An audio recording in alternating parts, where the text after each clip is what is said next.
Marks कम आए तो डांट, फोन ज्यादा चला लिया तो लेक्चर और बच्चा चुप रहने लगे तो समझो एटीट्यूड आ गया। लेकिन कभी समझा शायद वो एटीट्यूड नहीं एंजाइटी हो, शायद वो डिप्रेशन हो, शायद वो स्ट्रेस हो। आज हम बात करने वाले हैं उस टॉपिक पे शायद लोग समझने लगे हैं बट एक्सेप्ट नहीं कर पा रहे हैं, मेंटल हेल्थ। आज के जो हमारे गेस्ट हैं उनका नाम है मिस जूही शोकन, जो हिसार के अंदर एक जानी मानी काउंसलर। मैम, सबसे पहले मैं आपके बारे में जानना चाहूँगा कि आप इस फील्ड में कैसे आए, आपको क्या प्रॉब्लम लगी कि आपको लगा कि हाँ एक्चुअल में ये प्रॉब्लम चल रही है तो आपको इस फील्ड में आने की जरूरत पड़ी। तो मैं आपसे जानना चाहूँगा सबसे पहले। सबसे पहले तो इस फील्ड में बहुत ज़्यादा ज़रूरत हमेशा ही रहेगी और कभी कोई ये चीज़ मानने को तैयार नहीं है कि कितनी ज़्यादा ज़रूरत इस फील्ड में है। तो इस फील्ड में मैं टू बी वेरी ऑनेस्ट अपने आप ही आई हूँ, कुछ एज सच पहले आने से पहले ज़्यादा नहीं सोचा था, बट जब एक बार ही स्टार्ट किया तो बहुत से थॉट्स आते हैं कि क्या क्या और करना है। सो आने का मकसद तो एज सच कुछ था नहीं, बस आने के बाद शुरू हुआ कि करना क्या है। ओके, बट आपकी जो बैकग्राउंड है वो क्या रही है? आप स्टार्टिंग से हम बात करें, अगर आपने स्टडी क्या की है और एक्चुअल में जो देखो कुछ ना कुछ ऐसा ट्रिगर पॉइंट होता है हर इंसान की लाइफ में कि भाई हाँ मेरे को इस फील्ड में जाना है तो मैं इसमें ये कर सकता हूँ। तो उस केस में आपका क्या था? मेरा ज़्यादा कुछ ऐसे वो ड्रामेटिक बैकग्राउंड तो नहीं रहा, बहुत ओके, ही नॉर्मल सा है क्योंकि आजकल सब लोग बहुत ड्रामेटिक बना देते हैं सब बिल्कुल। लोग। तो मेरा एकदम नॉर्मल सा बैकग्राउंड है, स्कूलिंग एंड कॉलेज सब कुछ हिसार से ही किया है। फिर उसके बाद जब मैंने अपनी फर्स्ट जॉब स्टार्ट की तो मुझे रियलाइज़ हुआ कि as a psychologist, as a counsellor हम लोग कितना ज़्यादा सोसाइटी के लिए कर सकते हैं। तो वहाँ से मेरी एक जो जर्नी थी वो स्टार्ट हुई कि किस तरीके से हम लोग यहाँ पर मेंटल हेल्थ को कितनी ज्यादा नीड की जरूरत है। और फिर उसके बाद वो जो सब था वो तो कोविड से पहले का था। ओके। और कोविड के बाद जो हम लोग मेंटल हेल्थ को देखते हैं, जो हमारा परसेप्शन बदला है, वो कम्प्लीटली एक अलग दुनिया है। तो जो आने का कुछ भी मकसद रहा हो, बट कोविड के बाद सारा पर्सपेक्टिव बदला है कि ओके, कितनी ज्यादा नीड है। ओके। अब देखो मैम, हर मैं कहूँगा हर दूसरा बंदा नहीं, हर हर एक बंदा आज की लाइफ में कह रहा है मेरे को स्ट्रेस है, मेरे को इस बात का स्ट्रेस है, मेरे को पढ़ाई का स्ट्रेस है, मेरे को किसी चीज का स्ट्रेस है। तो मैम एक्चुअल में जो स्ट्रेस की जो डेफिनेशन बता रखी है वो क्या है? स्ट्रेस एक्चुअल में क्या है मैम? देखो, स्ट्रेस बहुत ही नॉर्मल पैटर्न रहता है एक, कि हर एक इंडिविजुअल जो है वो अपनी लाइफ में कोई ना कोई प्रॉब्लम उसकी एवरीडे में आती है। कि जब हम लोग सुबह उठ भी रहे हैं, हमने फर्स्ट अलार्म मिस कर दिया, सेकंड कर दिया, क्योंकि ह्यूमन नेचर है, हम लोग स्नूज ही करते हैं फटाफट। तो बहुत रेयर ऐसा कोई होता है कि अलार्म बंद किया और उठ गए। तो स्नूज करते करते हम लोगों ने खुद को 1 घंटा लेट कर दिया, तो वो 1 घंटा जो लेट होता गया वो स्ट्रेस का कारण बनता गया। ठीक उसके है। बाद वो प्रोक्रास्टिनेशन हो गई। थोड़ा सा भारी भरकम वर्ड्स हो सकते हैं, तो इसको सिंपल रखते हैं हम लोग कि 1 1 घंटा हम लोग डिले करते रहते हैं। डेली का हम लोग 1 1 घंटा ऐसे खा रहे हैं। तो वो जो हम लोग कहते हैं ना कि ये काम तो 1 महीना पहले हो जाना चाहिए था और वो हमसे आज भी नहीं हो पा रहा, उसे हम लोग प्रोक्रास्टिनेशन कहते हैं। ओके। कि अपने ग्रीडीनेस की वजह से, कि भाई हमारा खुद का लालच है कि हमें आधा घंटा और सोना है, उसकी वजह से जो हम लोग अपने दिमाग के ऊपर एक बर्डन बनाए जा रहे हैं, वो एक स्ट्रेस है। बट मैडम आज के टाइम पे तो इस शब्द का, स्ट्रेस शब्द का हवा बना रखा है कि हर दूसरा बंदा कह रहा है मेरे को स्ट्रेस है। बट इतना मतलब जिसको स्ट्रेस नहीं भी होगा वो भी कह रहा है मेरे को स्ट्रेस है। तो इतना क्यों, इतना हवा बना रखा है इस तो चीज को? ये एक बहुत ही ज्यादा अनपॉपुलर ओपिनियन हो सकता है। मेरा ये मानना है कि depression, stress, anxiety, panic attacks, ये 4 ऐसी चीजें हैं। और अब नया जो वर्ड ऐड हुआ है वो है ट्रॉमा। ओके। आपने सुना ही होगा कि बिल्कुल। लोग कहते हैं कि ट्रॉमा हो रहा है मुझे, कि एक फोन चार्ज पे लगाया, स्विच ऑन करना भूल गया, उसी चीज को कह रहे हैं कि ये तो मुझे ट्रॉमा देगा। सुना होगा हम लोगों ने ऐसी चीजें, और भी बहुत सी ऐसी चीजें होती हैं। तो लोगों ने ना मेंटल हेल्थ का मजाक बना दिया है, और जिस इंसान को एक्चुअल में दिक्कत होती है ना, वो बात नहीं कर पाता। तो इसलिए मैं थोड़ा सा वोकल हुई हूँ इन सब चीजों के बारे में। जैसे कि आपने कहा कि हवा बना दिया, एक्चुअल में हवा बना दिया है कि बच्चे को पढ़ने के लिए मत बोलो, उसे प्रेशर हो जाएगा। इसको ये मत बोलो, इसको एंजाइटी हो जाएगी। बच्चों के साथ जेंटल पेरेंटिंग करते हैं, हार्श पेरेंटिंग नहीं करते। तो सब चीजों को ना इतना ज्यादा मिक्सअप कर दिया कि जैसे कि गलत खाना खाने के बाद इंसान को क्या होता है, डाइजेशन इश्यूज होते हैं, वैसे ही अब इमोशन इश्यूज हो रहे हैं। कि हर चीज को क्या कर दिया हम लोगों ने, कंबाइन कर दिया। तो स्ट्रेस कुछ नहीं है, स्ट्रेस एक तरीके से करंट का काम करता है हमारी बॉडी के लिए, कि एनर्जी प्रोवाइड कर रहा है। और वही है कि जब बहुत ज्यादा करंट आता है तो फ्यूज हो जाता है, नहीं आता तो स्टार्ट नहीं होता। उसी तरीके से नॉर्मल चाहिए हमें, अगर हमें कुछ भी चाहिए, वाईफाई की स्पीड के लिए हमें नेट चाहिए तो उसके लिए हमें इलेक्ट्रिसिटी चाहिए। बिल्कुल। उसी तरीके से अगर हम लोगों को फंक्शन करना है तो हम लोगों को क्या चाहिए, स्ट्रेस चाहिए। स्ट्रेस। स्ट्रेस जो है वो हमारी बॉडी का क्या है, एक ड्राइविंग फोर्स है, करंट प्रोवाइड कर रहा है। और वो बहुत ज्यादा हो जाता है तो हम लोग एकदम पागल हो जाते बिल्कुल। हैं कि भाई अब वो एक्चुअल में स्ट्रेस बन गया। तो नॉर्मल अमाउंट ऑफ स्ट्रेस जरूरी है कि हम लोग अपनी लाइफ के डेली टास्क कर पाए। बट आजकल सवाल ये भी आता है कि एक्चुअली लोगों को पता ही नहीं है स्ट्रेस और डिप्रेशन में क्या फर्क है। लोगों को कह रहे हैं कि स्ट्रेस है, मेरे को डिप्रेशन है, बट फर्क भी तो है इन चीजों में। क्या हो सकता है मम्मी से? देखो, मैं बहुत सिंपल तरीके से आप लोगों को डिफरेंस बता देती हूँ। स्ट्रेस जो है वो हमारा हर दिन का बिहेवियर है। अगर हम लोगों ने अपना बिहेवियर सही टाइम पे नहीं किया तो वो स्ट्रेस बन गया। उसके बाद डिप्रेशन और एंजाइटी, ये तीन आपस में ऐसे वर्ड्स हो गए हैं जो बच्चा यूज करता है कि भाई मुझे तो एंजाइटी हो जाएगी, मेरी एंजाइटी ट्रिगर हो रही है। तो वहां पर क्या है, स्ट्रेस हमारा डेली का रिस्पॉन्स है, वही अलार्म वाला एग्जांपल हो गया, सबके साथ होता है। डिप्रेशन जो है वो पुरानी चीजों को लेकर है कि पास्ट में हमारे साथ ऐसा हुआ था तो प्रेजेंट हम लोग डील नहीं कर पा रहे, प्रेजेंट में हम लोग बहुत ज्यादा परेशान रहते हैं। एंजाइटी फ्यूचर को लेकर है कि ऐसा हो गया तो क्या होगा, व्हाट इफ वाली सिचुएशन एंजाइटी है। तो ये तीनों में डिफरेंस है। डिप्रेशन में हमारा जो रिस्पॉन्स होता है ना वो बहुत धीरे हो जाता है, और जब एंजाइटी है तो हम लोग बहुत ही रश में काम करते हैं कि सब कुछ बहुत जल्दी जल्दी करना है, जैसे कि स्विच चेक करना कि ऑन है या ऑफ है, कार बारी बारी चेक करना।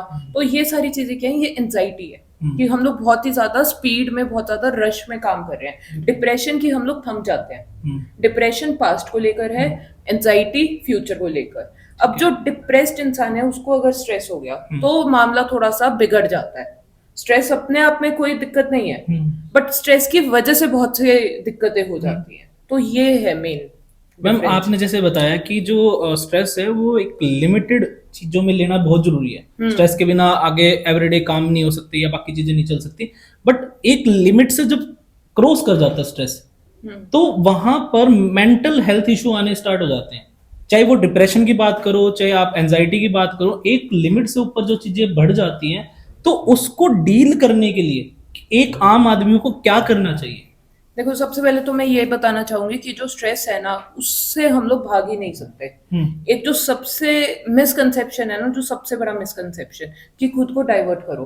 आपने भी सुनी होगी ये चीज बहुत बार कि कहते हैं कि ध्यान भटका लो सब सही हो जाएगा। वो सबसे बड़ी गलती है कि बैक ऑफ द माइंड में तो है ना। जब एक बच्चे को ये सिखा दिया ना कि डाइवर्ट करो, आप भूल जाओगे।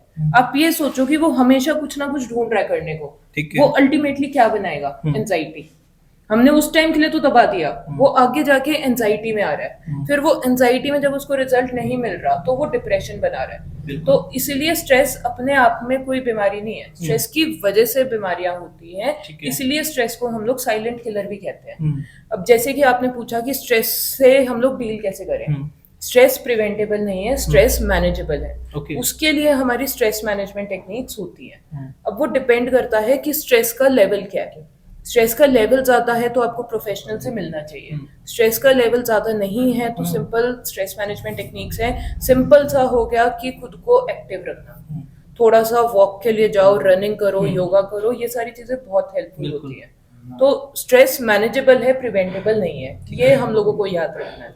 मैम, जैसे आप बहुत सारे लोगों से मिलते हो, आपने बहुत सारे लोगों के साथ काम किया है, काउंसलिंग की है, तो मेन जो बिल्कुल कॉमन जो स्ट्रेस की प्रॉब्लम है या हम बात करें जो हमारे ट्रिगर करते हैं इमोशंस, वो मेजर क्या है? जो हम एक एज ग्रुप की बात कर लेते हैं, जो सपोज करो जो टीन एज ग्रुप है, जो 19 से 19 ईयर तक का है, और देन उसके बाद जो थोड़ा सा मैच्योर होने लग जाता है, जब स्टूडेंट या किसी की बात करें, तो उनका मेजर ट्रिगर पॉइंट क्या है? कॉमन क्या मिलता है हमें?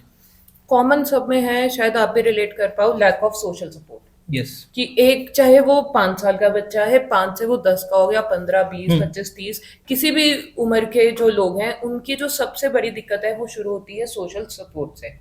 सोशल सपोर्ट को हम लोग ऐसे एनवायरनमेंट में बड़े हुए हैं कि सबको एक ही चीज याद दिलाई जाती है कि रहने को घर है, खाने को खाना है। तो इन लोगों के पास क्या स्ट्रेस है? उन लोगों को जाके देखो जिनके पास ये सब नहीं है। तो जहां पर हमने वो कंपैरिजन शुरू कर दिया ना, वो पर्सनालिटी का पार्ट बन गया कंपैरिजन। तो सोशल सपोर्ट सबसे ज्यादा जो लैक कर रहे हैं इंसान। अब जो सपोर्ट होता है वो अलग अलग तरीके का होता है, कि इमोशनल हो गया, इंफॉर्मेशनल हो गया, मनी के फॉर्म में हो गया, और कि आप लोगों का कोई साथ दे रहा है। ठीक है। सपोर्ट वो है कि इंसान को ये फील हो कि भाई वो वैल्यूड है, उनकी परवाह है, और उनसे प्यार किया जाता है, चाहे वो कुछ अचीव करें या फिर नहीं करें। बहुत से पेरेंट्स आते हैं, कहते हैं कि हम तो अपने बच्चे पे प्रेशर नहीं डालते। क्या वो प्रेशर नहीं है जब हमने उनको ये चीज रियलाइज करा दी कि वो देखो उनके पास घर भी नहीं है, वो वहां से ना एक कंडीशन लगनी शुरू हो जाती है कि कह तो देते हैं हम लोग कि अनकंडीशनल प्यार करते हैं, पर वहां से कंडीशन लगनी शुरू होगी। वहीं से ना एक माइंड सेट हो गया कि अगर मेरे मार्क्स आएंगे तो ही मेरे से प्यार किया जाएगा, चाहे वो वर्ड से ना बोला गया हो, वो जो एक्शंस हो रहे हैं ना आसपास उनसे ये चीज हो जाती है। तो ये छोटी छोटी चीजें हैं, मतलब ये इतना वाइड है ना ये टॉपिक कि हम लोग इसको इतनी कम टाइम में इसको हम लोग डिस्कस भी नहीं कर पाएंगे। तो इन शॉर्ट जो आपने सवाल पूछा था कि कॉमन प्रॉब्लम क्या है, वो है लैक ऑफ सपोर्ट। बिल्कुल। और इसकी लैक ऑफ सपोर्ट में कुछ को पैसा बहुत मिल रहा है, कि हम देखते हैं कि बच्चे के पास 16-17 साल के बच्चे हैं, अंडर एज ड्राइविंग हम लोग बहुत देख रहे हैं कि फॉर्च्यूनर चला रहे हैं, स्कॉर्पियो चला रहे हैं, बट पेरेंट्स टाइम नहीं दे रहे। तो वो इंफॉर्मेशनल सपोर्ट, एक इमोशनल सपोर्ट जो होता है वो लैक कर गया। बिल्कुल। तो सारी चीजों का बैलेंस होना बहुत ज्यादा जरूरी है। मैम कंपैरिजन जब हम करते हैं, चाहे आप वैसे तो देखो नॉर्मली बात है, ये हर घर में हर जगह, चाहे स्कूल में, चाहे कॉलेज में, चाहे घर में, कहीं बात करो, कंपैरिजन की दौड़ में जो है ना वो सारी सोसाइटी लगी हुई है। चाहे उस सोसाइटी की बात ना भी करे, फ्रेंड्स फैमिली भी लगी हुई है कि मेरा बेटा सबसे आगे निकले, मेरी बेटी सबसे आगे निकले, या इसको ये अचीव करो, कोई आईएएस ऑफिसर बनना चाहता है, कोई एमबीबीएस करना चाहता है, या जो भी कंपैरिजन करते हैं। तो कंपैरिजन सबसे बड़ा हम रिस्क फैक्टर बोल सकते हैं इस चीज। बट अगेन कंपैरिजन भी एक ऐसी चीज है जिसको हम लोग अवॉइड नहीं कर सकते। जब हम लोग सुबह उठ के ये डिसाइड करते हैं कि हमें क्या पहनना है, तब भी हमारे दिमाग में कंपैरिजन आता है। तो फिर करियर जैसी चीजों में क्यों नहीं आएगा? बिल्कुल। ये जो हम लोग जेंटल पेरेंटिंग के नाम पर ये कह रहे हैं ना कि बच्चे के ऊपर कंपैरिजन नहीं डालेंगे, कंपैरिजन की जगह हम लोग क्या करते हैं कि अगर हम लोग अपना फोन भी डिसाइड कर रहे हैं कि भाई 80% चार्ज है तो हम सिर्फ वहां तक जा पाएंगे, बिल्कुल देखते हैं ना, तो वहां पे क्या है, प्रोज एंड कॉन्स है। बिल्कुल। तो वहां पर कंपैरिजन की जगह हम अगर बच्चे को ये सिखाएं कि इस चीज का फायदा ये है, नुकसान ये है, चीज वही है कंपैरिजन, बस हमने उसका पर्सपेक्टिव बदल दिया। बिल्कुल। तो कंपैरिजन ऐसी चीज है जो हम लोग नहीं छोड़ सकते। बिल्कुल। बस उसको देखने का नजरिया बदल सकते हैं। बिल्कुल। जिससे थोड़ा सा हेल्दी डेवलपमेंट हो जाएगी। बिल्कुल। बट सोसाइटी में आज के टाइम पे जो खुशी वर्ड है ना, वो सिर्फ एक ऐसा हम सोचते हैं कि जिसके पास पैसे हैं वो खुश है, जिसके पास पैसे कम है वो भी खुश है। ऐसा कुछ नहीं है मैम। जिसके पास पैसे ज्यादा है वो भी खुश नहीं है आज के टाइम पे, जिसके पास पैसे बिल्कुल नहीं है वो भी खुश नहीं है। मतलब ये जो सोसाइटी की जो थिंकिंग है, जो हमारी थिंकिंग है, वो कभी मैच ही नहीं कर पाती उस लेवल पे। तो देखो वही मैंने आपको जो थोड़ी देर पहले कहा था, सपोर्ट अलग अलग तरीके का होता है। अब ये कोई मैं बहुत अपने से ज्ञान से नहीं कह रही बातें, ये टेक्स्ट बुक्स में लिखी हुई हैं। बिल्कुल। क्लास 12 की साइकोलॉजी की बुक आप उठाओगे, उसके अंदर लिखा हुआ है। कहीं कोई सोचे कि वाह क्या ज्ञान है, तो मैं एक चीज क्लियर कर दूं कि social support, emotional support, tangible and informational, ये 4 तरीके के होते हैं। अब अगर हम किसी बच्चे को सिर्फ ज्ञान दे रहे हैं, ना उसको प्यार दिया, ना उसको नए टॉयज दिलवाए, क्या वो बच्चा हमसे प्यार करेगा? नहीं करेगा। अगर हम बच्चे को टॉयज भी दिलवा रहे हैं, उसको ज्ञान भी दे रहे हैं, उसको थोड़ा सा इमोशनल सपोर्ट भी दे रहे हैं, और उसको ये फील करवा रहे हैं कि भाई हाँ तेरे फ्रेंड्स भी हैं, तो वो बच्चा ऑटोमेटिकली खुश है। तो इन सब का ब्लेंड होना चाहिए। ब्लेंड होना चाहिए, बिल्कुल। अब जैसे हम ज्यादा ही किसी को देखते हैं कि कोई पेरेंट्स अपने बच्चों को इतना सब कुछ ला के देता है, सब कुछ करता है उसके लिए, तो सोसाइटी कहते हैं ज्यादा करोगे तो बिगड़ जाएगा, ये हो जाएगा। या हम जिसको कम देते हैं तो उसको बोलते हैं कि आप इतना इसके लिए कम कर रहे हो तो ये डिप्रेशन में चला जाएगा। तो दोनों जगह से हमें बैलेंस बना के चलना जरूरी है। अब जैसे आपने काउंसलिंग सेशन में आपने देखा है, पेरेंट्स से भी मिले हैं, बच्चों से मिले, तो पेरेंट्स का सबसे बड़ी कॉमन प्रॉब्लम आपको क्या लगती है आज के टाइम के हिसाब से? कि हमारा बच्चा बदतमीजी करता है, बैक आंसर करता है, एक तो ये है मेजर प्रॉब्लम। दूसरा कि बच्चा खाना नहीं खाता, कि बच्चा प्रॉपर खाता नहीं, ये है। तो सबसे पहले मैं इसके ऊपर थोड़ा सा रिफ्लेक्ट करती हूँ, जो खाना ना खाने वाली दिक्कत है। हमारे यहाँ ना इन चीज़ों के ऊपर इतना ध्यान दिया नहीं जाता, जो एंजाइटी जैसी दिक्कतें हैं। जब बच्चा खाना खाना छोड़ता है, दो तरीके के पैटर्न हम लोग देखते हैं। या तो चाहे सिर्फ बच्चा ही नहीं है, बड़ी एज ग्रुप में भी होगी, बट ये आजकल ना बच्चों में बहुत ज्यादा कॉमन है, एडोलेसेंस में, कि खाना या तो बहुत ज्यादा खा रहा है, कि भूख नहीं है फिर भी खा रहा है। वो तो क्या हो गई, बिंज ईटिंग। बिंज वॉच बना दिया हमने, बिंज ईटिंग हम लोग भूल चुके हैं, ओवर ईटिंग। तो वो ओवर ईटिंग है जब हमें भूख भी नहीं है। वही होता है बिंज वॉचिंग में भी, देख रहे हैं जब हमारे पास और काम है करने को। तो उसके बाद दो थोड़ी सी सिवियर प्रॉब्लम होती है। एक होता है जहां पर बच्चे को ये लगता है कि वो बहुत ज्यादा मोटा हो गया है या वो अच्छा नहीं दिखता, तो उसे खाना खाना छोड़ना पड़ेगा। साथ में वो बहुत ज्यादा एक्सरसाइज करता है और कुछ नहीं खा रहा, ये एक ईटिंग डिसऑर्डर है। उसी के साथ साथ कि जब वो खा रहा है और फिर उसको वॉमिट आउट कर रहा है, ये अभी फिर भी इतना ज्यादा कॉमन नहीं है, बट ये भी एक बहुत सीरियस दिक्कत है कि खाना खा लेते हैं और फिर हम लोगों को बहुत अनकंफर्टेबल फील होता है और कभी कभी मेडिसिन की हेल्प से हम उसको वॉमिट आउट करते हैं। तो जो मेजर प्रॉब्लम है ना कि बच्चा खाना नहीं खा रहा, तो उसके ऊपर ना थोड़ा सा ध्यान दो जिससे पहले वो ईटिंग डिसऑर्डर बन जाए। दूसरा जो बात करते हैं हम लोग की जो मेजर कंप्लेंट है वो है कि बच्चा अग्रेसिव बहुत है। बच्चे ने गुस्सा सीखा कहाँ से है? एक बारी बस वो जो पेरेंट्स है ना उनको शीशे में देखने की जरूरत है कि ये गुस्सा सीखा कहाँ से है। हम लोग रॉन्ग लेन ड्राइविंग कर लेते हैं कि आगे से यू कट लेकर आना पड़ेगा, यहीं से चल पड़ते हैं। बच्चे ने देख लिया, बच्चे ने क्या सीखा उससे कि सारी चीजें सच नहीं बोलनी होती, झूठ बोल देते काम चल जाएगा। हमने तो वो यू कट मिस किया, बच्चे ने वो अपनी पर्सनालिटी में ही ले लिया कि भाई वहीं से उल्टा चल लो। होता है, ये कॉमन है, बहुत कॉमन है। उसके अलावा वो जो एक गैप रहता है एज पर फाइनेंशियल स्टेटस कि भाई बच्चे ने ये देख लिया कि दिवाली पे किसको कितना दिया, किसको किन बर्तनों में खिला रहे हैं, तो बच्चा तो डिमांड करेगा आपसे कि भाई मेरे को भी 17 प्रो दिलवाओ, मेरे को भी अपनी इज्जत प्यारी है। तो बच्चा कहीं से नहीं सीख रहा, वो जो चार दीवारी है ना वहीं से सीख रहा है। बच्चा सोसाइटी से बाद में पहले घर से सीखता है। हाँ, बस वो चार दीवारी ठीक हो जाए ना, बच्चे का बिहेवियर इश्यूज चले जाए। अब जैसे मेंटल हेल्थ के बारे में बात करते हैं, मेंटल हेल्थ का ऐसा टॉपिक बना दिया है, हवा ऐसा बना दिया कि जैसे गुप्त रोग, कि कोई बात करने को तैयार नहीं है। मेंटल हेल्थ मतलब पागलपन। सिंपल सी बात यही कहते हैं कि मेंटल हेल्थ जिसको है वो पागलपन है या पागल हो चुका है। बट ये दोनों टर्म को एक साथ जोड़ने का मतलब क्या बनता है? जब हम इतना इवोल्व कर चुके हैं, हम इतने अच्छे स्कूल में पढ़ रहे हैं या हम इतने चीजें समझ रहे हैं, तो इसको कनेक्ट करने का मीनिंग क्या है?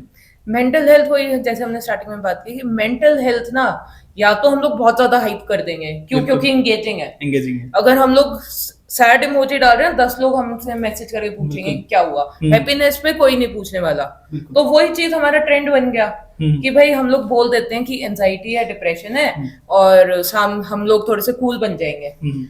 और जो लोग अब एक्चुअल में सफर करते हैं ना, और अब ना ये चीज देखना अपने आसपास कि अगर कोई बहुत ही ज्यादा ऐसे फ्लॉन्ट कर रहा है, स्टोरी डाल रहा है कि एंजाइटी, डिप्रेशन, पीटीएसडी, इन सब चीजों की, आपके मन में पहली थॉट क्या आती है? कि हो गए ड्रामे शुरू। बिल्कुल, सबके दिमाग में यही आती है कि बस हो गया इनका शुरू। वो जो हो गया इनका शुरू, जो एक्चुअल में एक पेशेंट है उसको बात करने से रोकता है। तो हुआ सिर्फ और सिर्फ हम लोगों का जो दिखावे में निकला है ना, उसकी वजह से मेंटल हेल्थ को जो एक्चुअल में अवेयरनेस की जरूरत थी वो वहीं रुक चुकी है कि बिना मतलब में सब लोग बात करते रहेंगे कि भाई एंजाइटी है। अब इतने बच्चे ऐसे हैं जिनको एक्चुअल में नीड है, बट वो लोग बोल नहीं पाएंगे। बिल्कुल। और जहां पर कोई नीड नहीं है, कि जहां पर जैसे कि मैंने कहा मैनेजेबल है ये चीजें, घर पर मैनेज हो सकता है, जहां पर मैनेजेबल है वो अपने बच्चों को प्रोफेशनल्स के पास ले जाते हैं। मतलब मैं ये बहुत जनरलाइज स्टेटमेंट दे रही हूँ, बहुत लोग डिसएग्री भी कर सकते हैं इस चीज से, बट ऐसा होता है। सिंपल है कि जैसे कि आपने कहा कि हवा क्यों बना रखा है, पहली चीज तो ये है ना कि इजीली एक्सेसिबल नहीं है। बिल्कुल।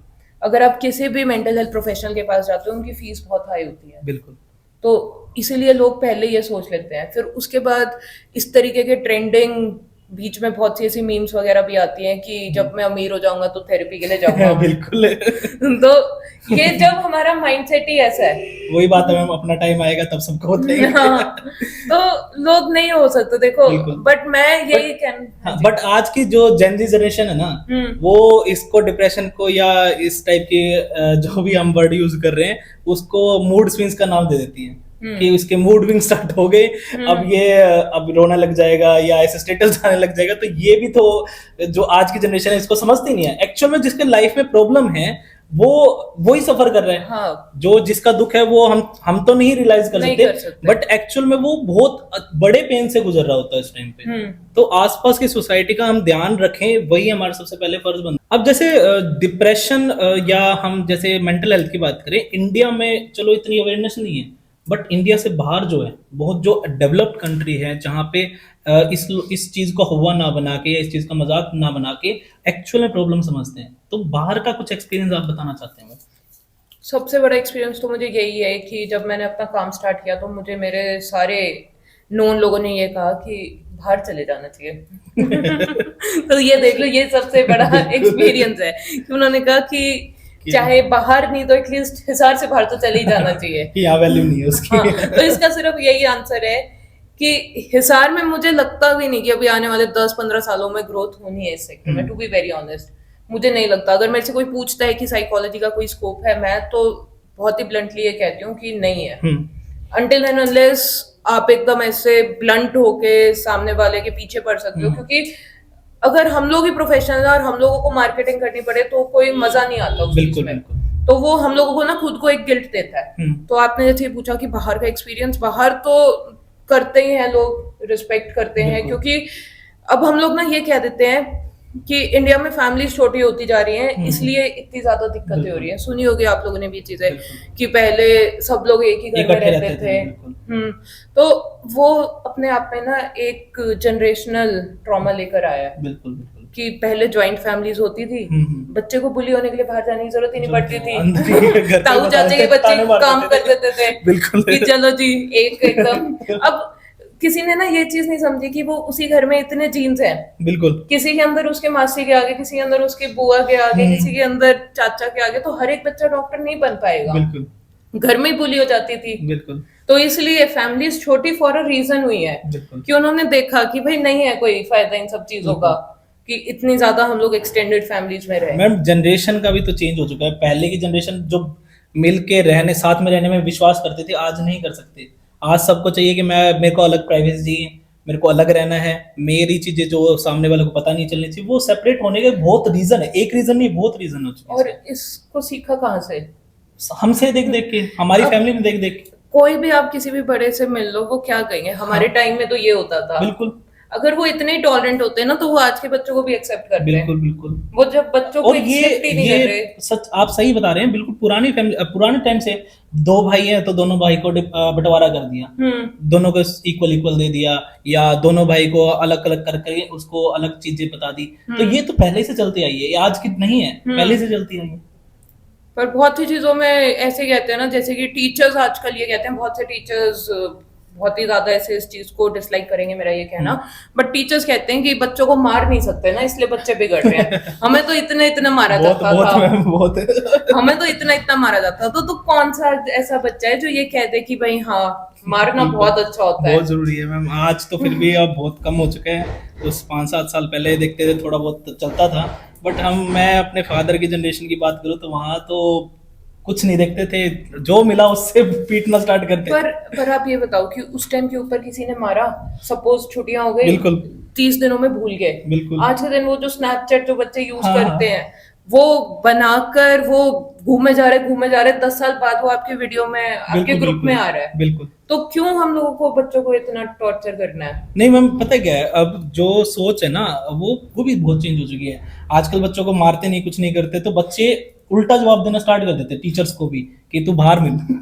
आजकल छोटे छोटे बच्चे कहते हैं बाहर मिलियो। पर आप ये बताओ ना, वो सीख कहाँ से रहे हैं? हाँ वही बात है ना, सोसाइटी ऐसी है जहाँ पे रह रहे हैं, वही प्रॉब्लम है। बट पुरानी बात करें तो पेरेंट्स खुद कहते थे इसको 2 और मारो कि ये सुधरेगा। तो फिर क्या हुआ? आज वही बच्चे घूम रहे हैं कि हमें तो खराब कर दिया। PTSD। वही बच्चे घूम रहे हैं आजकल। अब जैसे सपोज करो कोई मेंटल हेल्थ से जूझ रहा है या प्रॉब्लम चल रही है, क्या थेरेपी लेने से क्या कोई सपोज करो उसकी माइंड वीक होना स्टार्ट हो जाता है या कोई और प्रॉब्लम नहीं स्टार्ट हो जाती है? जैसे सपोज करो, एक एग्जांपल देता हूँ, अगर कोई बहुत नशे करता है तो रिहैब सेंटर भेज देते हैं उसको। तो वहां पर क्या होता है कि उसको बिल्कुल ऐसे करते हैं ट्रीट कि भी इंसान नहीं जानवर है, उसको सब चीजों से दूर रखेंगे, पकड़ के रखेंगे उसको, और उसका एट द एंड कुछ केसेस में ऐसे देखा गया कि उसकी मेंटल हेल्थ में बहुत फर्क पड़ गया। वो या तो कोमा में चला गया, या उसकी बिल्कुल ही ब्रेन खराब होने लग गया, स्टेज ऐसी आ जाती है कि बिल्कुल डेथ भी हो जाती है। तो क्या ये जो काउंसलिंग हम जब करते हैं तो क्या प्रेशर हम डाल रहे हैं? नहीं, देखो ये दोनों ना बहुत ही अलग चीजें हैं। जैसे कि जो आपने कहा, उधर क्या है, एक पर्सन एक सब्सटेंस को कंज्यूम कर रहा है, वो उसके ब्लड में जा रहा है, वो उसकी बॉडी में जा रहा है, और फिर जब वो रुकेगा तो वो किसके सिम्टम देगा? विड्रॉल के। वहां पे क्योंकि उसकी डिपेंडेंस हो चुकी है, अब वो उसके बिना फंक्शन ही नहीं कर पा रहा। बट काउंसलिंग या थेरेपी ऐसी चीजें नहीं है कि वो इंसान को कमजोर बना रहा है। काउंसलिंग और थेरेपी में कोई ना आपको कोई दवाइयां दी जा रही, ना कोई ऐसा है कि आपको कोई इंजेक्शन लगा रहा है। तो यहाँ पर क्या है, आपके जो पावर है आपके खुद की डिसीजन मेकिंग की, वो स्ट्रांग होती है। यहाँ पर आप डिपेंडेंट नहीं बन रहे, यहाँ पर आप इंडिपेंडेंट बन रहे हो। ठीक है। और कैसे बन रहे हो? सेल्फ अवेयर और सेल्फ एक्सेप्टेंस से। ठीक है। अब जैसे आपने बहुत सारे केस को देखे होंगे, आपका सबसे वर्स्ट से वर्स्ट केस क्या रहा? क्या आप ऐसे कैसे किस टाइप के मतलब आपने पेशेंट्स डील किए हैं, या आपने ऐसे कौन से सेशन लिए जहाँ पे वर्स्ट से वर्स्ट केस? देखो बहुत से ऐसे केसेस होते हैं कि जिन लोगों को वो एक्सपीरियंस होता है ना, वो सिर्फ वही समझ सकते हैं। एक तो सबसे पहली चीज ये। दूसरा, अलग अलग एज ग्रुप में अलग अलग एक्सपीरियंसेस होते हैं, बट कुछ चीजें ऐसी होती हैं जो इरिवर्सिबल है किसी पर्सन के लिए। जैसे कि सेक्सुअल अब्यूज फैमिली में, ऐसे केसेस जो बहुत बढ़ चुके हैं, बहुत ज्यादा। और वो आज वो लोग बात कर पाते हैं इन चीजों के बारे में जो आज ऑलमोस्ट 30 है। तो आप सोचे देखो उन्होंने वो पेन कितने दिन तक कैरी की है। एक तो सेक्सुअल अब्यूज हो गया, एक दूसरा हो गया कि बुली सिर्फ ऐसा नहीं है कि स्कूल के बच्चों के साथ हो रहा है, कि किसी ने आपको इतना प्रोवोक कर दिया कि आपने इन रिटर्न ऐसा एक्शन लिया जो आप फिजिकली कर ही नहीं सकते। बिल्कुल। कि किसी को आपने चैलेंज कर दिया फिजिकल फाइट के लिए, और उसके बाद क्या है, इन रिटर्न आपकी बॉडी बहुत ज्यादा फाइट और फ्लाइट जो होता है, वहां पर आपकी बॉडी ने आपका साथ नहीं दिया। तो मैंने एक ऐसी चीजें भी देखी हैं कि पर्सन है अर्ली 20s में है, उनका यूरिनेशन जो होता है वो कंट्रोल नहीं हुआ। तो इस तरीके के केसेस भी होते हैं। तो जो आप कह रहे हो ना कि पर्सन को कमजोर बना रहा है, सडनली आपके सामने वो स्ट्रेस आके खड़ा हो गया, आपको वहां पे किस तरीके से बिहेव करना है, इससे अच्छा है कि आप अपने आप को पहले मेंटली प्रिपेयर कर लो। बिल्कुल। तो ये चीजें बहुत जरूरी हैं कि हम लोग ना वेट ना करें कि प्रॉब्लम बहुत बड़ी हो। प्रॉब्लम बड़ी होगी तो आपको फिर मेडिसिन की तरफ भी जाना पड़ सकता है। प्रॉब्लम छोटी है, अगर एक हफ्ता ही हुआ है कि आपको ढंग से नींद नहीं आ रही, टॉक टू अ प्रोफेशनल। जरूरी नहीं है कि हर चीज आप अकेले कैरी कर पाओ। तो आजकल बच्चे जो हैं वो इंस्टाग्राम पे देख रहे थे, मोटिवेशन दे देते हैं, सो कॉल्ड, मैं नाम नहीं लूंगा, बहुत सारे मोटिवेशन चैनल बने हुए कि एक टाइम मोटिवेशन ऐसा रहता है कि भाई हाँ आज ही मैं कुछ कर दूं, ठीक है, चाहे वो पॉजिटिव वे में हो चाहे नेगेटिव में हो। बट मोटिवेशन का जो इंटेंट है, वो जो मोटिवेशन दे रहा है उसको तो नहीं पता, जो सामने वाला जो करेगा इस एक्शन को परफॉर्म करेगा उसका इंटेंट कैसे जज कर पाएंगे, वो किसी को नहीं पता होता। मैं अब मोटिवेशन दे देते हैं, बट मोटिवेशन और डिसिप्लिन में बहुत बड़ा फर्क है। मोटिवेशन 2 घंटे रहेगा, 3 घंटे रहेगा, 4 घंटे रहेगा, एक दिन रहेगा, बट डिसिप्लिन हमेशा 10 साल, हमेशा जिंदगी भर रह सकता है। बट जब भी हम कोई मोटिवेशनल लेक्चर देते हैं या सामने वाला कहीं से भी मोटिवेशन सुन के आता है, तो एक बार तो लगता है कि हाँ मैं कर सकता हूँ। कि काउंसलिंग में भी हम क्या मोटिवेशन देते हैं, या उसको इतना एंगेज करते हैं कि आप ये चीज कर सकते हो, या सिर्फ और सिर्फ मोटिवेशन के साथ डिसिप्लिन भी सिखाया जाता है? देखो सिखाया कुछ नहीं जाता, सिर्फ एक जर्नी है ये। कि जब हमारे पास पर्सन आ रहा है तो वो एकदम लॉस्ट है, सेल्फ अवेयरनेस से एकदम दूर है, ठीक है, और फिर एक्सेप्ट तो उसने क्या कर लिया, जो उसने अपने आसपास अपने बारे में सुना। तो जो काउंसलिंग है वहां पर मोटिवेशन एक पर्पस नहीं है, वहां पर एक पर्पस है कि पर्सन खुद के बारे में अवेयर हो, एक्सेप्ट करे और उसके अकॉर्डिंग अपने गोल सेट करे। जब हम लोग अपने गोल्स खुद सेट करते हैं ना, तो मोटिवेशन ऑटोमेटिकली आती है। कंटेंट जो है ना, content is the biggest enemy of intent. ये चीज ना समझ नहीं रहे हैं लोग कि जो बहुत ही ज्यादा ऐसे इन्फ्लुएंशियल लोग हैं ना, वो लोग कुछ भी कंटेंट डाल रहे हैं, सामने वाले की इंटेंट तो खराब हो रही है। बिल्कुल। अब पीछे एक स्टैंड अप कॉमेडियन ने एक वो डाला हुआ था अपने शो का क्लिप कि स्कूल का कोई बच्चा स्टेज पे बिल्कुल चढ़ता है, बिल्कुल बिल्कुल अब वो क्या ही कंटेंट है, बिल्कुल। क्या और वो ही उसने बोला कि 2,000 रुपए दूंगा तो, और वो ट्रेन के सामने कूदने को कहा वो। अब बताओ ये मतलब क्या कंटेंट है। इंडिया में जो कंटेंट कंजप्शन की जो क्रिंज कंटेंट है ना, हाँ। वो देखना ज्यादा पसंद करते हैं, बहुत ज्यादा, और उसके पीछे लॉजिकली कुछ नहीं मिलेगा, कुछ नहीं मिलेगा। और बाद में पछताएंगे कि हाँ ये अगर ये ना करके मैं एक साल कुछ अच्छी चीज पे फोकस करता था, देन उसकी लाइफ बन सकती थी। तो वही बात है ना, don't let content decide your intent. बिल्कुल। तो बट उसके लिए भी अवेयरनेस बहुत जरूरी है मैम। हाँ, तो अवेयरनेस के साथ साथ मैं अब आपसे जानना चाहता हूँ कि आपके 3 या 4 स्टेप ऐसे बताइए कि भी ज्यादा बड़े लेवल पे नहीं, हिसार के जो यंग जनरेशन है तो उसको सही ट्रैक पे कैसे लेके आए इसके। सही ट्रैक पे आने के लिए सबसे पहले तो वो एक अपना जर्नी चूज करें। सबसे पहली चीज है कि हम लोगों को यही नहीं पता कि हमें चलना कहाँ है, तो ट्रैक तो हुआ ही नहीं, चल ही नहीं रहे हैं एकदम एक जगह के ऊपर, उनको लिटरली ड्रैग किया जा रहा है कि किसी ने कुछ शेयर कर दिया, अब हम इसी पे रील बनाएंगे, यही हमारा म्यूजिक है, यही हमारी गाड़ी में चलेगा, यही हम लोग रनिंग करते हुए सुनेंगे। तो मेरा जो सबसे पहला है ना वो ये है कि जब आप लोग वॉक पे जाने का डिसाइड करते हो, रनिंग पे जाने का डिसाइड करते हो, तो पहले ना 10-15 दिन जाकर एक बारी बैठो जहां पर वॉक और रनिंग वाला है। आप भी ये चीज ना नोटिस करना, कभी हम लोग इस चीज को ना स्किप कर देते हैं कि जो ओल्डर जनरेशन है ना उनके कानों में कुछ नहीं होगा, वो चाहे अकेले चल रहे हैं वो चल रहे हैं, और जो 10 साल का भी बच्चा है ना वो आज के दिन जिद कर लेगा कि मेरे को पहले ईयरफोन्स दो, मैं तो ही जाऊंगा। अब जैसे आपने ड्रग्स की बात करी तो इस मुद्दे पे मैं आना ही चाहता था। अब जो जहाँ पे हम कुछ सालों पहले या अभी भी उड़ता पंजाब बोल रहे थे, अब उड़ता हरियाणा हो चुका है। हरियाणा में जो ड्रग्स की खपत है या ड्रग्स जो कंज्यूम हो रहा है वो बहुत एक्सट्रीम लेवल पे हो रहा है। छोटे से छोटे बच्चे 10, 12, 14 साल के बच्चे ड्रग्स को मतलब ऐसे समझ रहे कि पानी है, इस टाइप से कंज्यूम कर रहे हैं। तो इसके ऊपर मैम आप क्या कहना चाहोगे। ड्रग्स अब तो स्कूल में भी पहुंच चुके हैं। स्कूल में तो बहुत टाइम से पहुंच गए हैं, और जो जितने भी हमारे ऐसे थोड़े से आउटस्कर्ट्स के ऊपर स्कूल हैं, सिर्फ वहां नहीं, जो शहर के बीच के स्कूल्स हैं वहां पर भी पहुंच चुके हैं। एंड जो गवर्नमेंट स्कूल्स हैं उधर तो बहुत ज्यादा हो चुका है। थोड़ा सा कंट्रोवर्शियल हो सकता है ये बट जितने भी हमारे शहर के गवर्नमेंट स्कूल्स हैं वहां पर मैडम कंट्रोवर्सी वैसे सरेआम दिखती है। हाँ। ये तो है ही, तो बट ये तो जेन्युइन बात है, बिल्कुल, इसको कोई डिनाई नहीं कर सकता। हम तो ट्रुथ ला रहे हैं सामने। हाँ, कुछ ऐसे रूल्स आते हैं, कभी कभी सरकार रूल्स लाती है कि स्कूल के पास सिगरेट्स नहीं मिलनी चाहिए, तो इन्होंने सिगरेट छोड़ी, ड्रग्स बेचना शुरू कर दिया। अब जितने भी कैफेज हैं वहां पर कौन ही जाता है चेक करने की वहां पर बिक क्या रहा है। अफीम जैसी चीजें तो यूं पड़ी होती हैं कि बहुत ही आम बात है, पानी नहीं मिल सकता बट अफीम मिल जाएगी। और अगर आप पूछोगे ना जाके किसी स्कूल में बच्चों से कि अफीम कैसे दिखती है, वो सिर्फ ये नहीं बताएंगे, वो ये बताएंगे कि अफीम कैसे लेते हैं, किस चीज के साथ लेते हैं, कितनी लेते हैं। बिल्कुल। और जो सबसे ज्यादा मजेदार बात जो मुझे पिछले कुछ दिनों में पता चली वो ये है कि जो बेचने वाले हैं वो लड़कियां हैं, क्योंकि लड़कियों के ऊपर शक नहीं जाता। जो लड़के हैं वो तो भाई दूर से उनके ऊपर तो क्या ही देते हैं कि भाई ये बेच रहे होंगे, इनको पकड़ो, थोड़ी इमेज खराब कर रखी है। हाँ, अब जो ये है ना, अब ये जेंडर वाला बायसनेस नहीं रही इन सब चीजों में। जहाँ जेंडर इक्वालिटी आनी थी वहां तो एकदम पहुंची नहीं, इन सब चीजों में आ चुकी है कि बेच कौन रहा है, लड़कियां।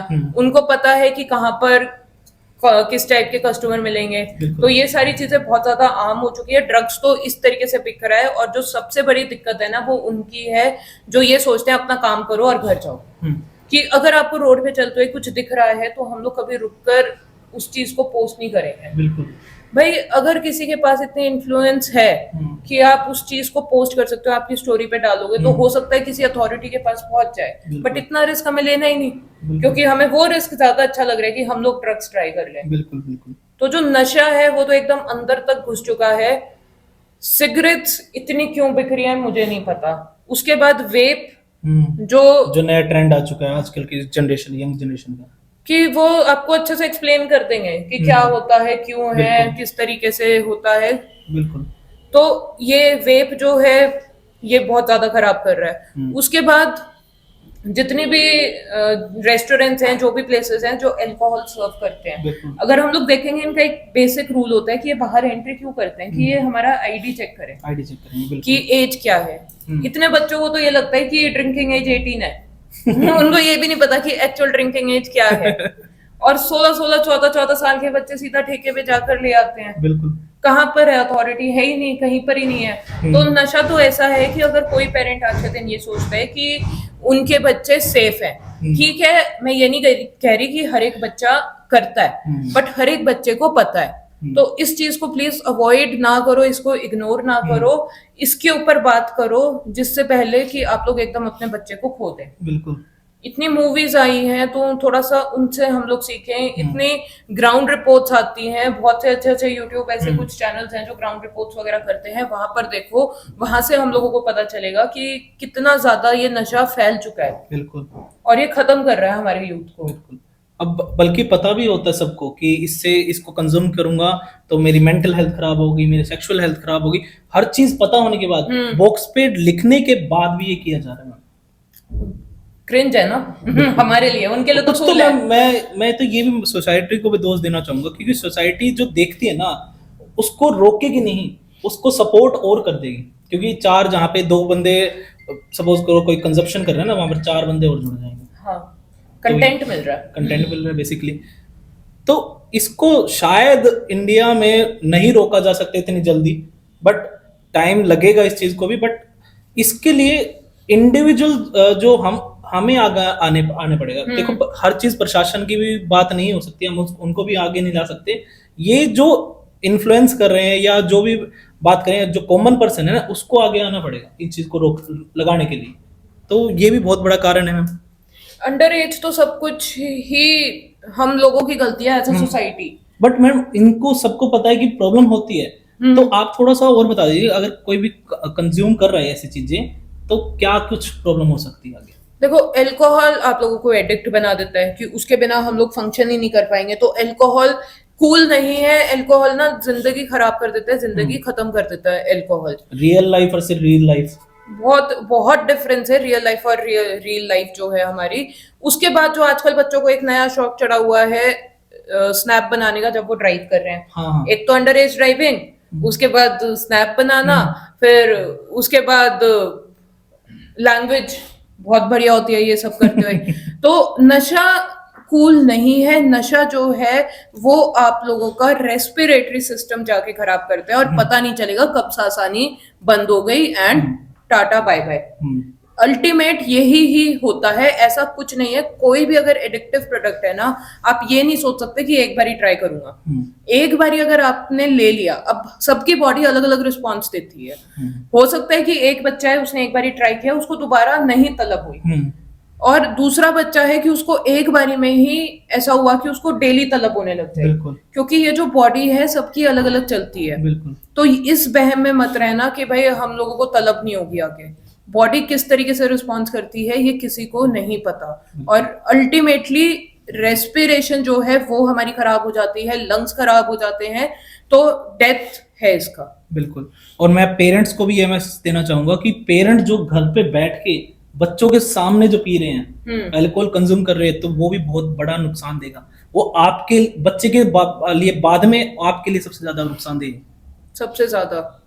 और एट द एंड वो स्वर्ग नहीं मिलेगा। सीधी सी बात है। पर अल्कोहल तो ऐसा हो चुका है कि कंट्रोल करना इतना मुश्किल हो चुका है। जिन रेस्टोरेंट के पास, जिन कैफेज के पास लाइसेंस तक नहीं है, हाँ, वो लोग पिला रहे हैं बिठा के। और मैं हिसार के बहुत रेस्टोरेंट्स का नाम बता सकता हूँ। मैं भी बता सकती हूँ, पर मैंने तो ऐसे ऑफिशियल कंप्लेंट भी की, आज तक तो कुछ हुआ नहीं। बिल्कुल। तो किसी चीज का कोई अल्टीमेट, वही मैं आपको बताऊं, यूथ जब तक अवेयर नहीं होगा, यूथ गैदर नहीं होगा, जो इस चीज को रोक लगाने के लिए आगे नहीं आएंगे, तब तक कुछ नहीं हो सकता। कुछ भी नहीं होगा इन सब चीजों का। अब थोड़ा सा हम आपके जो बिजनेस मॉडल है उसके बारे में बात कर लेते हैं। आपके जो काउंसलिंग सेशन चलते हैं, आपका जो बिजनेस का नाम है पीस पॉइंट, जो हिसार के अंदर है, हिसार जाट कॉलेज रोड पे मैम क्लासेस लेते हैं, साथ ही साथ काउंसलिंग सेशन देते हैं। तो यहाँ पर मैम से जुड़ने के लिए मैं नीचे वैसे तो लिंक में नंबर भी दे दूंगा और स्क्रीन पे भी आपको एड्रेस और नंबर आ जाएगा। तो थोड़ा सा मैम मैडम से ही जान लेते हैं कि उसमें क्या क्या हम सर्विस प्रोवाइड कर रहे हैं, मैडम सर्विस प्रोवाइड कर रहे हैं और क्या क्या सेशंस होते हैं, क्या टाइमिंग रहती है। तो मैम प्लीज़। सर्विसेज में है, ऑल एज ग्रुप्स के लिए है, मेनली जो एडोलेसेंस है उधर फोकस करने की हम लोगों को बहुत ज़्यादा ज़रूरत है, क्योंकि जो नशा है वहीं से शुरू हो रहा है। Ultimately to be very honest, जो मेरा मेन फोकस है वो है कि किस तरीके से सोशल इश्यूज को देखते हुए हम लोग मेंटल हेल्थ को देखें, क्योंकि सोशल इश्यूज को हम लोग इग्नोर नहीं कर सकते। तो इसलिए एडोलेसेंस हुई, कोई भी एज हुई, हर जो सोशल इशू हमारे आसपास चल रहा है उसको फोकस करना पड़ेगा। तो जो मेरी सर्विसेज हैं वो क्या क्या है, काउंसलिंग है हर एज ग्रुप्स के लिए, ग्रुप सेशंस रहते हैं, पेरेंटिंग है। पेरेंटिंग भी मैं थोड़ा सा बता देती हूँ। पेरेंटिंग ऐसा नहीं है कि आपको पेरेंट बनना सिखाया जा रहा है। अब कभी कभी क्या होता है, वो जो लैक ऑफ कम्युनिकेशन हो रहा है ना, बस उसको दूर करने का जो एक जरिया है वो मैं प्रोवाइड करती हूँ, उससे ज्यादा कुछ नहीं है। ऐसा नहीं है कि मैं आप लोगों को सिखा रही हूँ कि बच्चों से किस तरीके से बात करनी है। वो लैक ऑफ कम्युनिकेशन को दूर करने के लिए पेरेंटिंग के ऊपर हम लोग फोकस करते हैं। फिर उसके बाद ग्रुप सेशंस हैं, वर्कशॉप्स भी कंडक्ट करती हूँ मैं स्कूल्स में या फिर किसी भी ऑर्गेनाइजेशन में। वर्कशॉप्स हो गई स्ट्रेस मैनेजमेंट जैसी चीज़ों के ऊपर। तो ये मेरा ओवरव्यू है कि क्या क्या सर्विसेज रहती है। मैम क्या स्कूल और कॉलेज में या इंस्टीट्यूशन में ये मैंडेटरी नहीं बन देना चाहिए? सीबीएसई ने अभी किया है मैंडेटरी, Okay. पर उन्होंने भी देखो क्या कमाल की चीज की है कि 500 बच्चों के ऊपर एक काउंसलर होना चाहिए। आप 500 बच्चों से, मुझे नहीं लगता कि एक साल में आप 500 बच्चों के साथ रेगुलर सेशन भी कर सकते हो। बिल्कुल बिल्कुल पॉसिबल ही नहीं है। तो ये सीबीएसई ने बहुत अच्छा स्टेप तो लिया है। अगर ये पर हमारे स्कूल जितना भी इम्प्लीमेंट कर दे कि 500 बच्चों के ऊपर एक काउंसलर, तो भी वो एक बहुत बढ़िया स्टेप है। देखते हैं कि कितने लोग इसको एक्चुअल में फॉलो करते हैं। तो मैंडेटरी तो हो ही जाना चाहिए। कॉलेज में सबको पता है कि सब बच्चों को बहुत दिक्कत होती है और ऊपर से आजकल अनएम्प्लॉयमेंट इतनी ज्यादा है। बिल्कुल एज आई सेड कि सोशल इश्यूज इग्नोर नहीं कर सकते। बिल्कुल। कॉलेज में जाते ही बच्चे को ये टेंशन हो जाती है एम्प्लॉयमेंट की। बिल्कुल चाहे हमें लगता है कि भाई इसको तो कोई परवाह नहीं है, ठीक उनको है। होती है कहीं ना कहीं परवाह। बिल्कुल। और जैसे जैसे वो लोग फाइनल सेमेस्टर तक पहुंचते हैं बहुत ज्यादा है, तो उनको एक गाइडेंस के लिए भी बहुत ज्यादा जरूरत है। ठीक है। जरूरी नहीं है कि सारी गाइडेंस इमोशनल हो, कभी कभी फाइनेंशियल गाइडेंस के लिए भी जरूरत पड़ जाती ठीक है। है।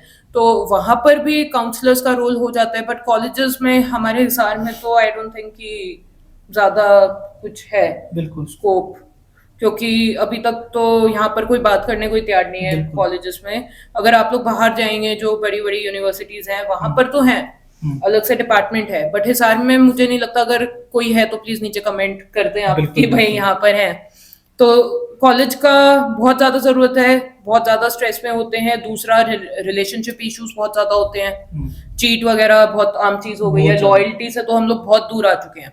तो इन सब चीजों में भी जो हमारे स्टूडेंट्स हैं वो परेशान होते हैं और वो अल्टीमेटली क्या सोर्स ढूंढते हैं, अपना नशा। बिल्कुल। तो इन सब चीजों से दूर रखने के लिए बहुत ज्यादा जरूरत है एजुकेशनल सेटिंग्स में। स्कूल्स में तो सीबीएसई अपनी तरफ से कर ही रहा है, बट स्टिल अगर किसी स्कूल को ऐसा लगता है कि they need some support, then बिल्कुल दे कैन मैम आपने सही बताया। जो हम कंटेंट कंज्यूम करते हैं, वो चाहे मूवीज की बात कर लो, चाहे वेब सीरीज की बात कर लो, वहां पर हीरो का ब्रेकअप हो गया, वो तो सबसे पहले कहाँ पहुंचता है? सबसे पहले अल्कोहल कंज्यूम करता है, देन वो कबीर तोड़ फोड़ सिंह। करता है। बिल्कुल। तो ऐसे फिल्मों पे बैन, देखो बैन तो बहुत बड़ा शब्द है, हम तो नहीं लगा सकते क्योंकि हमसे ज्यादा देखने वाले जरूर बैठे हैं कि ऐसे कंटेंट कंज्यूम होगा तभी तो उनके पास पैसे आएंगे। उनको ये नहीं समझ आ रही कि पैसे तो हम ही दे रहे हैं, हाँ। हमारी वजह से तो चल रही है फिल्म उनकी। या फिर हम बात कर लें कुछ बड़े बड़े एक्टर्स की जो गुटखा सरेआम कर रहे हैं, प्रमोट कर रहे हैं। तो उस इतने से गैप में जो ऑडियंस नहीं चाहते और इतने बड़े गैप के जो ऑडियंस जो चाहती है ये चीज प्रमोट हो, तो इससे लड़ाई करने में बहुत टाइम लग जाएगा। बहुत टाइम लगेगा। और उसी के लिए हम जैसे लोगों की जरूरत है, काउंसलर्स की, कि जिसको ऐसा फील होता है कि वो ट्रैप्ड फील हो रहे हैं, बिल्कुल। कि वो यहाँ बिलोंग नहीं करते, they need someone to talk to. तो प्लीज आप रीच आउट करें, आप बात करें।